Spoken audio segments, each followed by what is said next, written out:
베이징을 다시 찾은 트럼프 대통령이 잠시 뒤 시진핑 주석과 대조합니다. 중국의 국제경제 위상과 체급이 9년 전 집권 일기에 비해 달라졌다는 평가 속에 이번엔 국익을 적극 취하려는 실리회담이 될 거라는 전망이 나오는데요.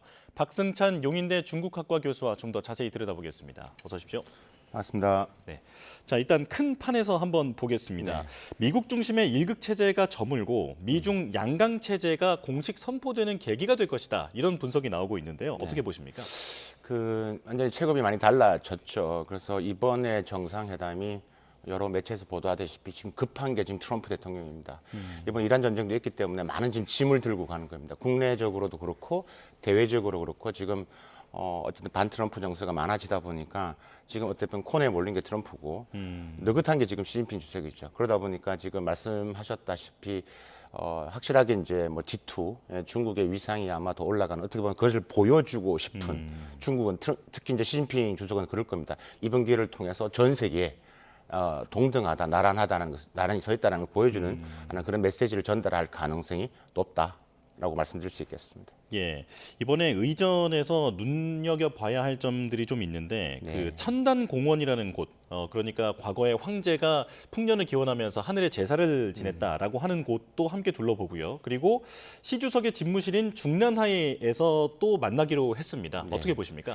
일단 나름의 최고의 예우를 했다라고 저는 보여집니다. 왜냐하면 9년 전에 왔을 때는 자금성을 다 봤기 때문에 그 다음에 또 이번에는 천당공원 천당공원도 이제 명청 때 임금이 이제 백성들을 위해서 하늘에 제사를 지내는 곳이 임금만이 갈 수 있었던 곳이었기 때문에 그만큼 상징적 의미가 있죠. 그다음에 중난하이 외교까지 다 포함해서 그래서 나름의 밀착 예우를 하고 좀 예우를 했다라는 이제 보여지고요.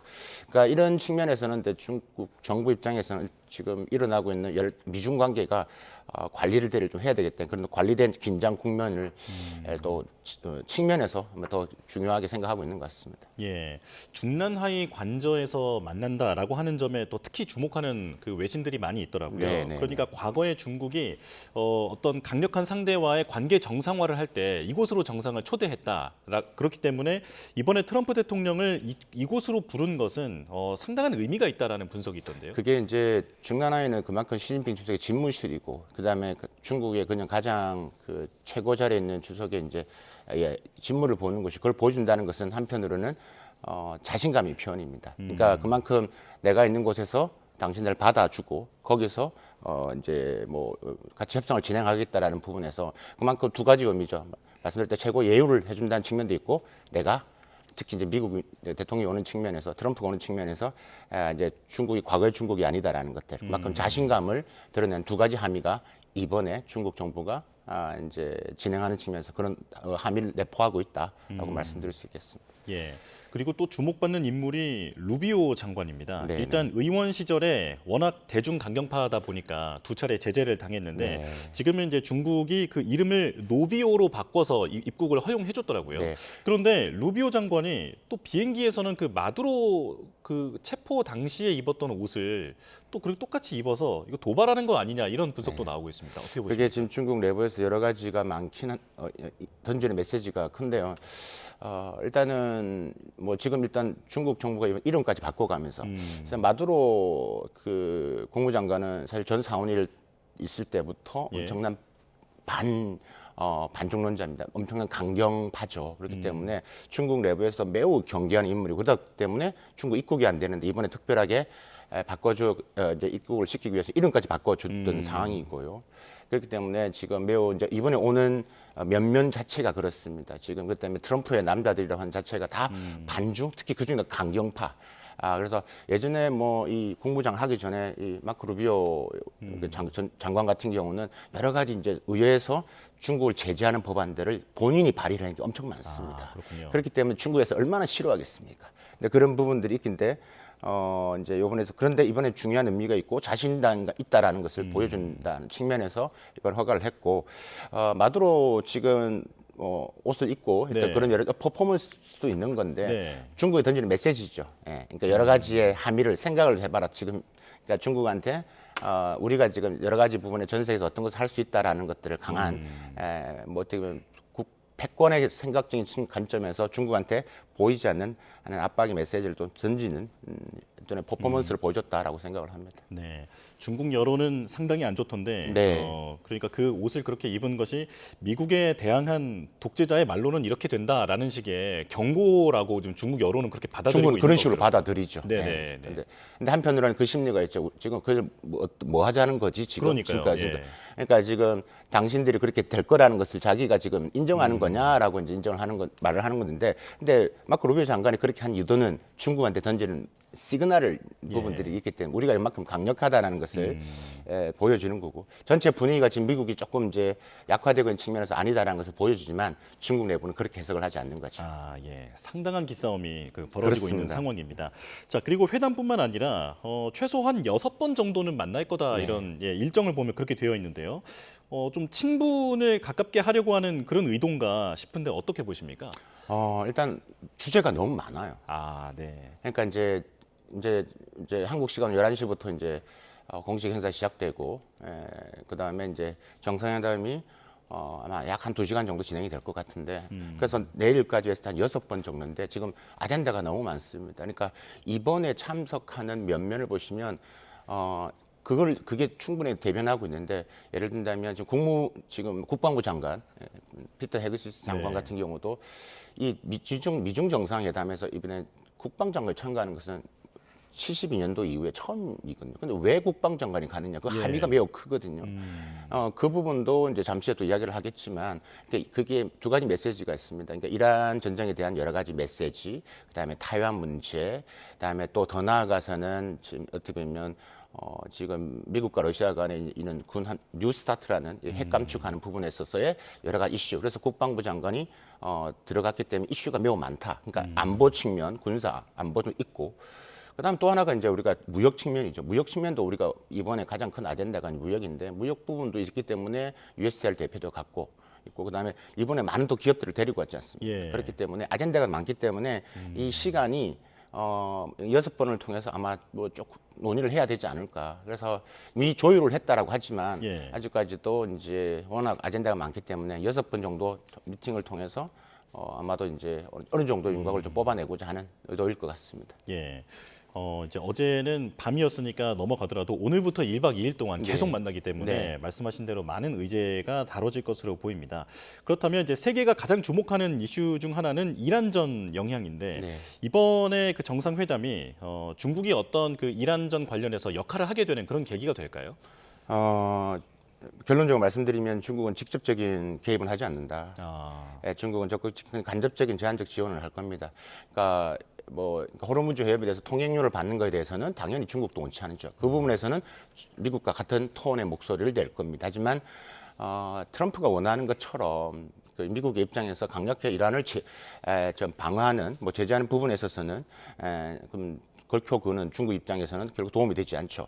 이란은 누구보다도 어떤 나라에 대해서 지금 중국의 글로벌 확장, 즉 1대1로를 통해서 중동의 중국화를 만들어가고 있는 가장 거점이기 때문에 이란과의 관계가 중요하고, 지금도 우리가 이란 문제에서 계속 우리가 미국과 이란 측면만 이야기하지만 이란의 뒤에는 항상 중국이 있습니다. 그러니까 그런 부분들 꼭 기억하셔야 되고, 그래서 중국은 그러니까 이는 미국의 내부 분야 외교 갈등 이런 것들을 보면서 어떻게 보면 웃고 있는 거죠. 지금 하면서 지난 3월만 해도요, 중국이 지금 전기차라든지 배터리라든지 태양광 이런 신에너지 부분에서 수출이 엄청 늘어났습니다. 그러니까 이게 좀 길어져도 중국한테 나쁘지는 않거든요. 지금 상태에서는. 그렇기 때문에 적극 개입하지는 않을 것 같은데 어쨌든 중재자의 역할을 좀 이미지를 부각을 시켜야 되기 때문에 어느 정도의 톤의 목소리는 낼 것으로 보여집니다. 예, 중국이 중재 역할을 하더라도 적극적으로 나설 것 같지는 않다라는 말씀이신데요. 그런데 이번에 미중 정상회담에서 그 관련된 내용들을 보면 북한 언급이 없더라고요. 이제 원래는 단골 의제일 텐데 이게 왜 없을까요? 베이징을 가는데 전 세계 스포트라이트가 다 있는데, 지금 그게 어떻게 보면 시진핑 주석으로 스포트라이트가 다 모여져야 되지 않습니까? 그러니까 전 세계 인물의 중심이 시진핑이었는데, 만약에 김정은 위원장으로 가면 이게 상황이 완전히 바뀌어집니다. 당연히 중국은 원치 않습니다. 원천적으로 이번에 베이징에서 있는 미중 정상회담의 중점은 양국이지 북한이 일 수가 없다. 그래서 저는 이번에 회담에서도 이 북한의 이야기가 등장할 가능성은 매우 낮다. 그래서 그 전에서도 뭐 많은 매체에서 이번에 뭐 혹시나 뭐 트럼프 대통령이 여러 가지 이게 예측이 불가능하니까 또 갑자기 김정은과의 뭐 이렇게 뭐 있지 않을까라는데 그럴 경우는 매우 낮다, 거의 없다라고 저는 이제 보여지고요. 그래서 이번에 회담에서도 지금 뭐 북한 문제 이슈는 등장할 가능성이 저는 거의 뭐 한 10%도 안 될 것이다라고 전망을 하고 있습니다. 그렇군요. 자, 지금 뭐 이란 전쟁이 그 발발하기는 했습니다만 사실 원래는 이 협상이 예정되었던 목적은 그 무역 전쟁에 대한 내용 아니겠습니까? 지금 이제 미국과 중국이 주고받을 카드, 그 경제적 관점에서 보면 어떤 게 있을까요? 일단은 뭐 경제적 관점만 좀 좁힌다라면 어떻게 보면 그게 뭐 일단은 요번에 트럼프 대통령이 중국을 가기 때문에 중국이 선물을 줘야 되겠죠. 이번에 이렇게 많은 사람을 데리고 가는데 그럼 선물을 무엇을 줄 것이냐? 그 선물을 주는 게 결국은 이제 농산품, 그다음에 공산품, 에너지, 그다음 우리가 말하는 이제 뭐 기본적으로 이제 금융의 개방이겠죠. 그래서 이제 요 네 가지 측면에서 지금 이제 중국이 얼마 정도 사줄 것이냐. 지금 뭐 보잉 비행기를 500대를 사줄 것이고, 그다음에 소고기, 대두 이게 사줘야지만 트럼프 대통령이 이번에 왔다라서 성과가 있다는 것을 미국에 돌아갔을 때 보여줄 게 있잖아요. 네. 그래서 이제 11월 중간 선거에서도 지금 이제 지지층인 부분에 있어서의 이제 성과를 만들어내는 부분이 있기 때문에 중국 입장에서는 그런 선물을 이미 준비했을 겁니다. 그래서 이미 미국의 LNG가 지금 중국으로 향하고 있고 이제 그런 부분에서 있고 또 하나가 이제 미국 입장에서는 중국이 많이 사줘야 된다는 거 첫 번째. 두 번째는 히토류가 지금 중히토류인데요. 그 중에서도 지금 미국이 전쟁을 많이 하면서 중히토류가 지금 부족한 상태죠. 지금 스텔스 전투기마다 한 412kg의 중히토류가 들어가거든요. 그렇다 보니까 히토류가 지금 올해 11월까지 이걸 연장을 해줘야 된다라는 거. 이 두 가지가 이번에 어떻게 보면 경제적인 부분들이 큰 거고요. 중국 입장에서는 이제 미국이 중국한테 첨단 산업 제재를 하고 있는 이것들을 풀어야 되는 것들이죠. 그러니까 미국의 이런 여러 가지 뭐 반도체, AI, 바이오 여러 각종의 산업들에 대해서 지금 진행하고 있는 뭐 무역, 투자 이런 부분에 있어서의 제재를 풀어라. 그러니까 이게 어떻게 보면 경제적인 관점에서 가장 큰 관전 포인트일 것 같습니다. 예. 마지막 질문을 드리겠습니다. 중국이 말씀하신 그런 무역이라든지 이란 문제라든지 여기에서 미국의 뜻에 상당히 호응을 해준다면 가장 바라는 것은 아마 대만 관련 문제일 것이다. 미국이 대만에서 손을 떼라라고 요구를 하고 그것을 트럼프가 받을까 봐 지금 대만도 상당히 긴장하고 있는 상황인데요. 어떻게 전망하십니까? 트럼프 대통령은 대만 손 안 뗍니다. 그러니까 이번에도 그 정도 발언이겠죠. 그런데 하나의 중국을 지지한다라는 발언입니다. 중국이 듣고 싶은 말은 좀 더 크게 해라.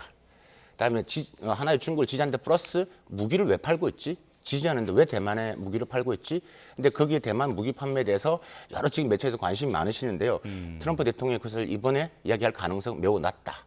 예, 왜냐하면 그거는 지금 여전히 무기 판매는 지금 미국이 트럼프 대통령이 중국과의 협상을 할 때 가장 큰 레버리지입니다. 예. 그걸 지금 놓으면 안 되는 거죠. 그렇기 때문에 이것은 틀에서 뭐 정도의 윤곽이기 때문에 이게 무기 판매 양보에 대해서 미국을 답을 줄 가능성이 낮다. 어쨌든 이 타이완 부분에서는 중국이 이번에 미중 정상에 대한 핵심에서 가장 중요하고 사실 중국도 트럼프가 그렇게 안 할 거라고 알고 있습니다. 그래서 어쨌든 그 정도 선에서 하지만 목소리 톤을 좀 더 높여줘. 그렇게 이제 이야기를 이제 하는 거고요. 마지막으로 간단히 정리하면 이번에 이제 곧 진행되겠지만 큰 빅딜의 개념은 매우 낮다. 지금 제가 말하는 선에서 어느 정도 윤곽되고 마무리될 선이 높다라고 보여집니다. 그렇군요. 대만 문제는 가장 큰 지렛대이자 양국 사이의 레드라인이기 때문에 아마도 어느 정도 예상되는 수준에서 이 메시지가 나올 것 같다 말씀 들어봤습니다.